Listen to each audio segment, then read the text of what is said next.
నేను చికెన్ కీమా మెంతెం కూర చేస్తాను ఇవాళ. చూడండి,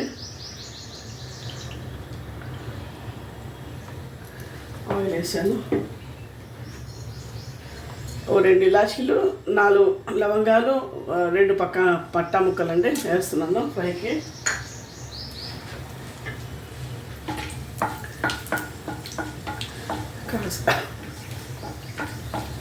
కాస్త వేయక ఉల్లిపాయ వేస్తున్నాను.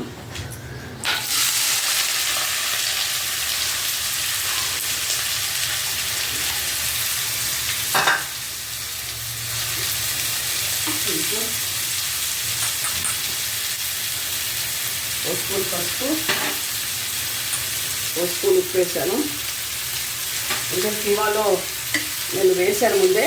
కీమా ఏంటంటే ఉప్పు, కారం, పసుపు, అల్లం వెల్లిపాయ, ధనియాల పొడి అన్నీ వేసి ఉడకబెట్టానండి కీమా. ఫస్ట్ అది ఉడకబెట్టి పెట్టాను, రెడీగా ఉంది. ఈ ఉల్లిపాయ మగ్గంగా దాన్ని వేస్తాను అనమాట. చెప్తాను మీకు. ఇది కాస్త మగ్గాక అప్పుడు చూసి చెప్తాను.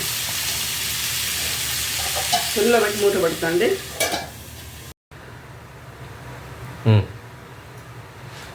ఇప్పుడు నేను మూత తీసి చూస్తానండి.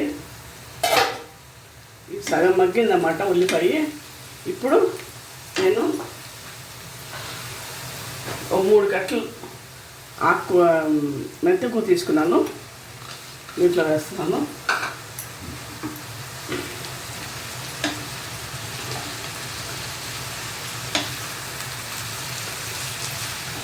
కలిపేసుకోవచ్చు ఇలా.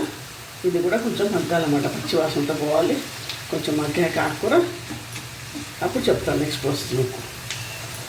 ఓకే,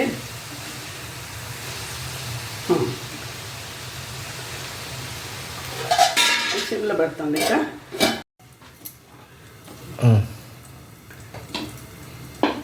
ఇప్పుడు మూత తీసి చూస్తానండి.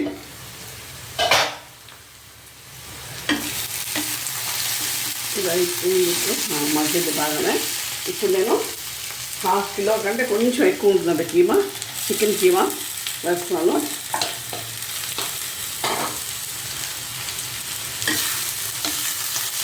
మీకు డిఫరెన్స్ తెలియదండి. మీకు మామూలు మటన్ కీమాకి చికెన్ కీమా డిఫరెన్స్ తెలియదు. చూడండి, మీరు చూడడానికి కూడా టెక్స్చర్ అట్లే ఉంటుంది. మీకు తినేటప్పుడు కూడా కాస్త కొంచెం డిఫరెన్స్ అనిపిస్తుందేమో, కానీ అంత మీకు డిఫరెన్స్ ఏమనిపించదో నాకు తెలుసు.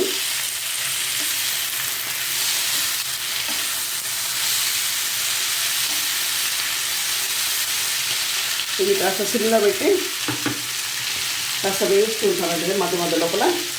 ఇప్పుడు సిమ్లో పెడతానండి. ఇప్పుడు మూత తీసి చూస్తానండి. ఇంకా అయిపోయినట్టు ఇది.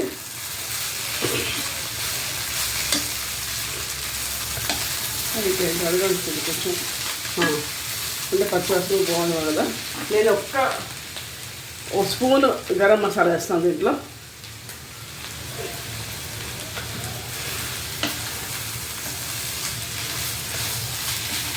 ఒక నిమిషం అలా పెట్టి మళ్ళీ నేను డిష్ అవుట్ చేస్తాను.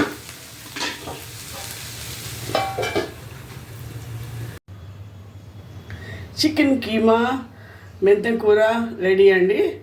మీరు ఒకసారి ట్రై చేయండి, చాలా బాగుంటుంది. మీకు డిఫరెన్స్ కూడా తెలియదు. మామూలు మటన్ కీమాకి ఇంకా చికెన్ కీమాకి చాలా బాగుంటుంది. మీకు ఇది అన్నంలోకి, చపాతీలోకి, బగారా రైస్లో కూడా బాగుంటుంది.